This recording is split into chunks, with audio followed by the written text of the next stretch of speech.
Uyabona namhlanje kuthina njengabantu besifazane usuku olubaluleke kakhulu la besinominister phecelezi ungqongqoshe kaLabor azokupha umfutho abantu besifazane ukuthi uningi abangazenzela kona on top of ukuthi uhulumeni njobe nesibonelelo sabantu abangasebenzi nesibonelelo sesondlo.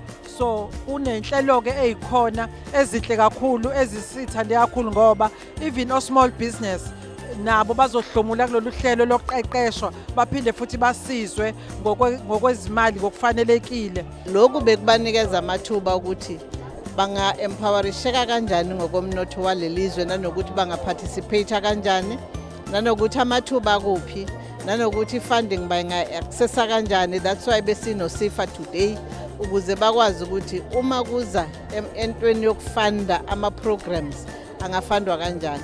So sisherishile ke nama-SETAs when it comes to ama-skills as well, but kunama-programs amanye kakhulukazi ukusupporta labe sithi abathathi intweni.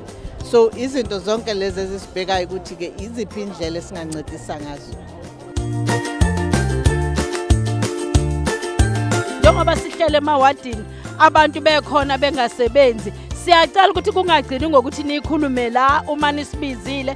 Ziningi izinto esizitholile esibonayo ukuthi zizosiza, esifisayo ukuthi kungabi ukuthi nigcine la ukukhuluma nathi la kube izinto ezenzakalayo.